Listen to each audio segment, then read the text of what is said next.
lead this incredible mission and this incredible relationship at this moment of inflection in Guinea's history. I'm so optimistic. I have to tell you, I spent the last 6 months sitting next to an adjacent office with Ambassador Fitrell. So Troy was my boss and also was our head of all of African affairs, as many of you know. And every day he would tell some story about the amazing things that were happening in Guinea. So I had 6 months of build-up before coming here, and it has not at all disappointed. The energy and excitement about what's happening and growing in this country, I can see it reflected in all of your faces. It's why I fell in love with Africa 15 years ago. So I've been doing diplomacy for a little while. I won't tell you how long, but a little while. And my first 10 years in this career, I speak fluent Russian, and I spent in the Russian part of the world. And then I worked for our Assistant Secretary for African Affairs. Her name is Linda Thomas Greenfield. She was a big deal, as they say in Russia, a big deal. And I worked for her, and I would see Africa through her eyes and the incredible potential of this continent. And I realized very quickly that if I want to make a change in the world for my kids, I have 5 kids, that I could maybe help by building America's relationship with Africa. Because Africa represents the future, right? I deeply believe that the second half of the 21st century will be the African century. Just the pure numbers of it, right? 1 in 3 workers in the world will be African, right? Nigeria will be the 3rd largest country in the world and the 2nd largest democracy, right? Bigger than America, and we have to figure out, and the resources here, of course, but the people, that's where the talent is. And how do we figure out a way as America to help unleash the talent that's here on the continent? And really, it's about a catchphrase that I'll use, and you can steal it if you like, because I love it, but use it if you like. Right? How long have you heard the comment, "We need African solutions to African problems"? Right?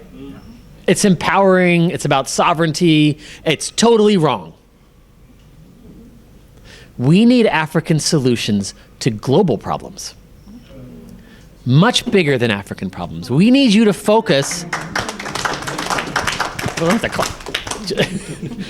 The greatest form of flattery is imitation, so just use it.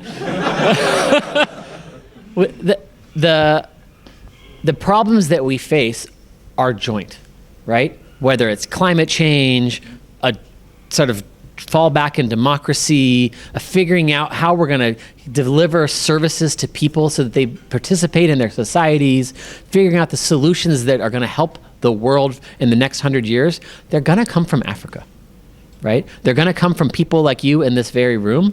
And if I could do one thing, I want that partnership that you build to be with America, right? I want you to partner with Africans and your friends and your neighbors and unite the continent, but we want to be part of that future.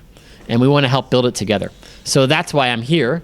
Guinea is going to play a huge role in that, right? You have the resources, you have the people, there's an incredible plan for developing the nation, and I think the fact that you're here, incredibly talented people that I've talked to, means you see that future, right? You haven't fled the country, you're not hiding in another country, you're here because you want to give back.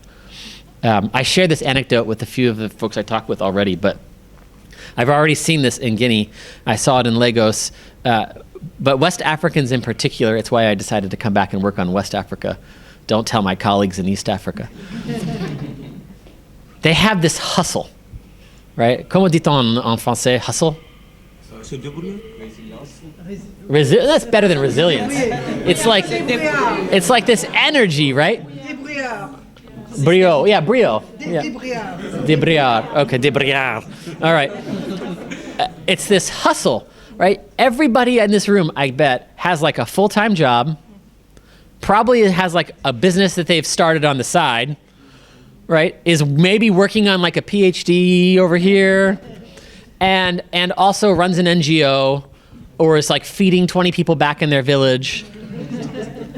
I've never met a West African who sees a problem in front of them and is like, oh, that's too hard. Nah.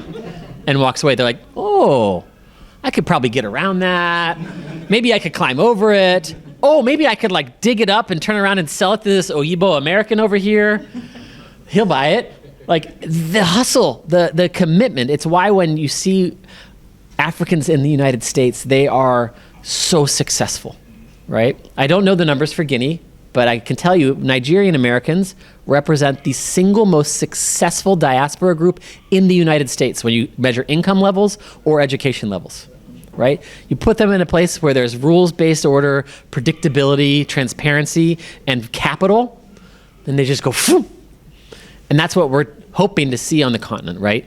Rules-based, transparency, predictability for investment climate, and then the flow of capital, and not just Western American capital, but African capital, right? Because African capital all too often leaves the continent and doesn't come back. So people committed enough to invest in the future, just like each and every one of you here. So thank you for a few minutes.